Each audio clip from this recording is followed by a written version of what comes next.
انتخابات کی گہما گہمی میں ہمیں پاکستان کی سرحدوں پر ہونے والی گرمی کو نظر انداز نہیں کرنا چاہیے۔ آج کے پروگرام میں ہم نے ایک اسپیشل نشست کا اہتمام کیا ہے۔ نگران وزیر اعظم انوار الحق کاکڑ صاحب ہمارے ساتھ موجود ہیں۔ آپ کا بہت شکریہ جی، آپ نے ہمیں جوائن کیا۔ اس پروگرام میں ہم بات کریں گے پاکستان ایران تعلقات کے اوپر۔ ایک بہت بڑا ایونٹ تھا، اس ایونٹ کا فالو اپ ہم نے کیا کرنا ہے، اس کے علاوہ ظاہر انتخابات کی بات تو ہوگی ہی، اور ان کی نگران حکومت جو ہے وہ اپنے ٹرم کے قریب آ رہے ہیں۔ جو انتخابات کی ڈیٹ قریب آ رہی ہے تو ان کی ٹرم بھی ختم ہو رہی ہے، تو وہ کس نوٹ پر اس کو ختم کریں گے۔ سٹارٹنگ ود ایران جی، ہمارا ایک بہت بڑا مسئلہ چلا، اس کے اوپر آپ نے نیشنل سیکیورٹی کمیٹی کی میٹنگ کو بھی چیئر کیا، اس کے بعد کابینہ کے ذریعے ہم نے اعلامیہ بھی دیکھا۔ اب آپ کی اسیسمنٹ کیا ہے کہ is it settling down, ambassadors نے واپس آ جانا ہے، اور اس کے بعد فارن منسٹر کا دورہ بھی ہے ایران کے، از اٹ سیٹلنگ ڈاؤن، یا آپ کے خیال میں اب ڈیمیج لمٹ کر رہے ہیں فی الحال؟ دیکھیں، ڈیزائر دونوں جانب سے ڈی اسکیلیشن کی تو موجود ہے، اس میں کوئی دو رائے نہیں ہے، لیکن اس ڈیزائر سے پہلے میرے خیال میں پاکستان نے جو ڈیمونسٹریٹ کیا، جس طریقے سے رسپانس کیا، that was a message to the whole of the region. It's not just focused on Iran, you have friends and foes in the region. آپ کی کیپیبلٹی پہ، آپ کے انٹینٹ پہ اگر کوئی آپ کی سورینٹی کو وائلیٹ کرے گا، وہ intent of the state has been translated, and that was very important, and I give all the credit to the military leadership, particularly chief the army staff general Asim جو تھے، انہوں نے جو اونس اس decision making میں اپنے اوپر لیا، اور measured response, quick response, swift response within time, I think so that was an impeccable act, اور وہ اب تاریخ کا حصہ بن گیا ہے۔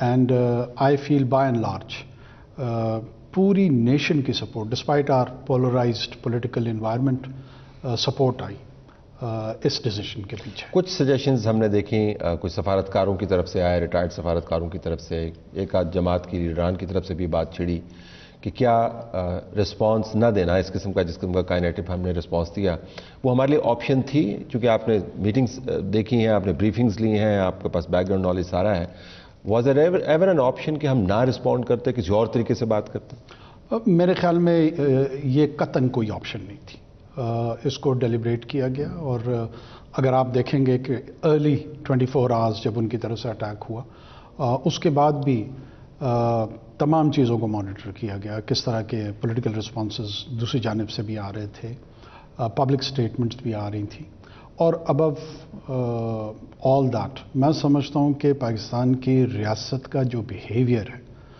اس کو ڈٹرمن کر رہے تھے لوگ، بڑے واچفل تھے، پورے کا پورا ریجن واچفل تھا، گلوبل آئی سائٹ جو ہے نا وہ آپ پہ فکس تھی، تمام لوگ دیکھ رہے تھے کہ پاکستان کس طرح بیہیو کرے گا if its territory is attacked. You are a responsible nuclear country with the 8th or 9th largest defense forces in the world, اور کوئی آ کے آپ کو اٹیک کر کے چلا جائے اور آپ خاموش رہیں، تو میرے خیال میں یہ کبھی بھی آپشن نہیں ہوتا۔ یہ آپشن ڈسکس ہی نہیں ہوا، نہ ہی ٹیبل پر کبھی یہ تھا؟ Not at all. Not at all. آپ نے کہا کہ ریجن میں بھی پیغام دیا ہے، تو ہم نے کس کو پیغام دیا؟ اپنے دوستوں دشمنوں دونوں کا ذکر کیا؟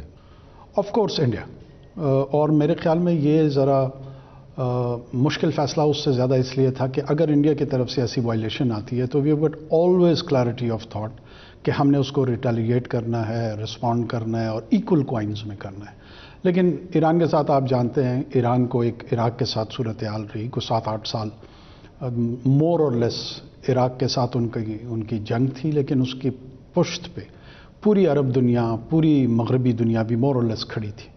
اس کے باوجود پاکستان کے بارڈر کے طرف سے ایک لمحے کے لیے بھی ایران کو کوئی مسئلہ نہیں ہے، ڈسپائٹ دیٹ۔ اگر ان دنوں میں آپ دیکھیں کہ ہماری اپنی کلوز الائنمنٹ جو ہے وہ مغربی دنیا کے ساتھ تھی، ہم افغانستان کے اندر سوویت پریزنس کو کرٹیل کرنا چاہ رہے تھے، عرب دنیا ہمارے قریب تھی، لیکن ہم نے اپنی اسٹریٹجک الائنمنٹ کبھی بھی اس طریقے سے نہ رکھی کہ جو ایران کے لیے تھریٹ کے طور پہ ابھر کے سامنے آئے۔ تو ایسے میں ایسے ملک سے جس کو ہم اسلامی برادر ملک سمجھتے تھے، ابھی بھی سمجھتے ہیں، وہاں سے جب اس قسم کا اٹیک آئے تو یہ بڑا مشکل فیصلہ ہوتا ہے کہ ان کا جواب کیسے دیں گے آپ۔ اینٹیسپیٹ نہیں ہم کر رہے تھے، پولیٹیکلی اور جرنلسٹیکلی، بلکہ آبزرورز بھی اس میں شوق میں تھے. ایران کی طرف سے اس قسم کی حرکت کا ہونا، اس کے اوپر ظاہر بہت تجزیہ کیا گیا ہوگا کہ کیوں کیا انہوں نے. آپ کی اسسمنٹ کیا ہے based on all those briefings that you have had کہ کیا واٹ از ایک تھیری یہ ہے کہ ان کی ٹاپ لیڈرشپ کو پتہ ہی نہیں تھا، وہ نیچے سے کوئی مقامی طور پر انہوں نے ڈیسنٹرلائز کیا ہوا تھا، بارڈر کے اندر سچویشن تھی، انہوں نے میزائل داغ مارے، یہ جانے بغیر کہ اس کے نتائج کے نکلتے ہیں. دیکھیں اگر اس تھیوری کو ہم ایکسیپٹ کر لیں تو یہ ایرانین اسٹیٹ کے اوپر بذات خود بڑے سوالات اٹھا دیں گے کہ اتنا بڑا ڈیسیجن کہ ایک نیوکلرلی اکوپڈ ملک پہ نیچے سے کوئی حملہ کر دے اور اوپر کی لیڈرشپ جو ہے نا وہ آبلیون ہو اس سے. تو میں پرسنلی تو اس کو ڈائجسٹ نہیں کر پا رہا ہوں، نہ میں اس کا قائل ہوں. سو دس از آؤٹ کہ یہ میرا نہیں ڈیسنٹرلائزڈ اٹیک نہیں، میرا نہیں خیال کہ دوسرا اس سے زیادہ خطرناک which means it went all the way to the top. نہیں، وہ زیادہ خطرناک نہیں ہے. اس میں ایٹ لیسٹ آپ کو اسٹیٹ اینٹی جو ہے نا وہ یکسوئی کے ساتھ نظر آتی ہے، اور جب یکسوئی کے ساتھ ہو تو بعض اوقات غلط فیصلہ بھی ہوتا ہے، بعض اوقات ٹھیک تو فیصلہ. ایرانی ریاست کے فیصلہ ساز قوتوں نے یکسوئی کے ساتھ ایک غلط فیصلہ کیا. آف کورس ہمارے اینگل سے ہم تو اس کو غلط سمجھ رہے تھے، تبھی وہ جواب دیا گیا. اگر ہم اس کو درست سمجھتے تو ہم چپ کر جاتے. لیکن ان کے اینگل سے اگر آپ دیکھیں تو what were they trying to do, یہ بہت بڑا سوال بار بار پوچھا جا رہا ہے کہ وہ کیا کرنا چاہ رہے تھے. ہمارا اپنا ویو اور ہماری اپنی اسسمنٹ یہ ہے کہ ڈیفائز آل لاجک. ہمیں سمجھ نہیں آ رہی، تمام میکانزم موجود تھے، چینل آف کمیونیکیشن اوپن تھے، ان کے جتنے بھی کنسرنس تھے وہ مڈ ٹیئر سے لے کے ٹاپ ٹیئر تک. اس دورانیے میں آپ کو پتہ ہے ڈاووس میں میری ان کے فارن منسٹر کے ساتھ بھی ملاقات ہوئی. وہ ایک آڈ سچویشن بھی تھی، ادھر سے وہ تصویریں چھپ رہی ہیں، ادھر سے یہ خبریں آ رہی ہیں، اور بیچ میں یہ بھی ایک سجیشن آئی کہ ہماری مرضی سے ہوا، پھر وہ غلط خبر ثابت ہوئی. Very awkward situation for you as well. دیکھیں میں نے انیشل رسپانس کو اس میں اس لیے کوائٹ رکھا کیونکہ مجھے پتا تھا کہ جب وار لائک سچویشن ہو آپ ڈس انفارمیشن جو ہے نا وہ ہیوک پلے کرتی ہے.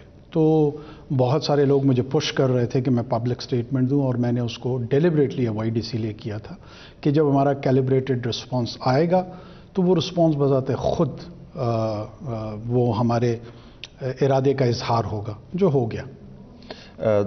تو لیڈرشپ کی طرف سے اب جو ری ایشورنس آ رہی ہے پاکستان کو کہ ہم جب ان کی پریس ریلیز بھی ہم نے دیکھی اس میں آپ کو نظر آتا ہے کہ انٹینٹ ہے کہ ہم اس کو معاملے کو بڑھانا نہیں چاہتے، فساد میں نہیں کنورٹ کرنا چاہتے، ایکسچینج ہوگی فارن منسٹرز کی آپس میں، ایمبیسڈرز واپس آ جائیں گے. تو اب آپ کو لگتا ہے کہ جو بھی انہوں نے غلطی کی تھی اس سے وہ نکل آئے ہیں، یا ایک خیال یہ بھی ہے کہ کوئی لانگ ٹرم ایشوز بھی ہیں؟ مثلا یہ بارڈر ہمیشہ سے پرابلمٹک رہا ہے، ایرانی ریاست کی طرف سے پاکستان کے خلاف ایک نیا تھریش ہولڈ اسٹیبلش کر دیا گیا ہے کہ بھلے غلطی ہمیں لگے لیکن ہم نے بارڈر کراس کیا. تو آپ ذرا لانگ ٹرم پرسپیکٹو دیجئے گا، کیونکہ دونوں طرف اطراف کا تو ہمیں پتہ ہے، اس پہ میں آؤں گا. Iran Afghanistan, Iran is very critical that.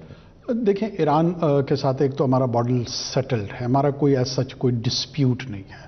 اگر ایشوز ریز ہوئے ہیں ماضی میں بھی، وہ چند انڈیویجولز کے حوالے سے، چند آؤٹ فٹس کے حوالے سے یقیناً ان کے کنسرنس رہے ہیں، اور ہمارے اس سے زیادہ رہے ہیں. بلکہ اگر آپ اس کرنٹ سیناریو میں بھی دیکھیں، ہمارے پاکستانی شہری اس حملے میں جاں بحق ہوئے ہیں، شہید ہوئے ہیں. دوسری طرف ایرانی شہری نہیں مارے گئے. ہم نے پریسیژن کے ساتھ جو بی ایل اے کے ایکٹیوسٹ تھے، جو ان کے ملیٹنٹس تھے، ان کو ایلیمینیٹ کیا. جو انہوں نے مانا بھی، ایرانی ریاست نے مانا، انہوں نے تسلیم بھی کیا ہے کہ وہ فارن نیشنلز تھے. اب ان کا وہاں کیا کام تھا؟ یہی وہ چیزیں تھیں جو ہم بار بار مختلف فورمز پہ ان کے ساتھ ڈاسیز ایکسچینج ہوئے ہیں، اور ایک طویل میرے خیال میں اس کی تاریخ موجود ہے.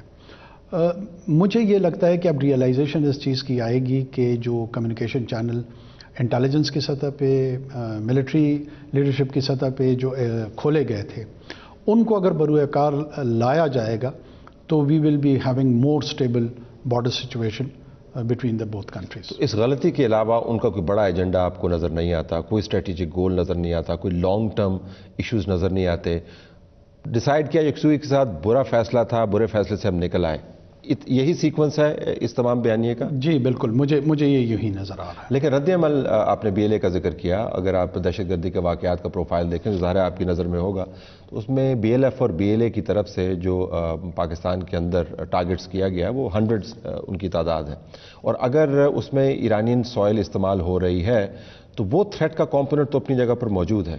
یقیناً موجود ہے اور اسی کو بارہا ہم اٹھاتے رہے ہیں اور اسی کو اٹھاتے رہیں گے. ابھی بھی جب ڈی اسکلیشن کی طرف جائیں گے تو ٹاکنگ پوائنٹس میں of course this would be very crucial from our side کہ یہ ہم قطعاً برداشت نہیں کر سکتے ہیں کہ ایسے لوگ وہاں پر ان کو یا معاشرے کی پشت پناہی مل رہی ہو یا ریاست کے اندر کوئی ان کے ایسے ایلیمنٹس ہیں جو ان کی پروٹیکشن اگر کر رہے ہیں وہ انہوں نے ڈٹرمن کرنا ہے, انہوں نے ایگزامن کرنا ہے, لیکن this is unacceptable to the state of Pakistan. تو کیا ہم ان سے ڈیمانڈ کریں گے کہ ان کو مکمل طور پر جڑ سے اکھاڑا جائے؟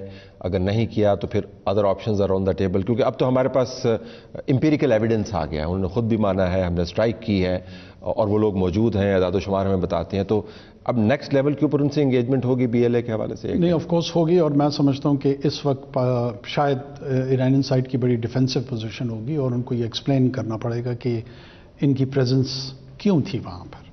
اور ظاہر ہے اس کے علاوہ بھی ہمارے پاس جو ایویڈنس ہیں ڈپلومیٹکلی آپ ان کو ریز کرتے ہیں, you don't try to embarrass one another, اور وہ ہم یہ پرنسپل ڈٹرمن کر چکے ہیں کہ they are a friendly Islamic country, ہمارے کوئی اسٹریٹجک کانفلکٹ ان کے ساتھ نہیں ہے. یہ اریٹنٹس ہیں اور ان اریٹنٹس کو اگر ریموو کیا جائے سونر دا بیٹر. اگر ہم سیسا کو گھمائیں اور دوسری طرف سے اب پاکستان کی طرف دیکھیں تو ان کا ایک منترا ہے کہ یہاں سے گروپس جو ہیں وہ ڈیسٹیبلائز کرتے ہیں ایران کو, ان کے اندرون میں جا کے اٹیک کرتے ہیں. حالیہ ان کے بڑے خوفناک قسم کے وہاں پہ واقعات ہوئے اور جیش العدل کا وہ نام لیتے ہیں. اس سے پہلے دوسرے گروپس موجود تھے اور ہم نے جو پہلی پریس ریلیز جاری کی فارن آفس کی طرف سے اس کے اندر دہشت گردی کو ایک کامن مسئلے کے طور پہ آئیڈینٹیفائی کیا گیا. تو میں آپ سے جاننا چاہوں گا کہ انگیجمنٹ باہمی ہے کیا؟ واقعتاً ان کے کنسرنز میں کوئی جان ہے یا ہم اس کو ایڈریس کر چکے ہیں یا کیا؟ دیکھیں, اگر دوبارہ امپیریکل ایویڈنس کو ہی سامنے رکھتے ہوئے دیکھا جائے, اگر ان کے کنسرنز تھے, ایک تو ان کے ہاں خوش قسمتی سے جو لیول آف اٹیکس ہے by the non state actors اور ٹیررسٹ وہ نسبتاً کم ہے.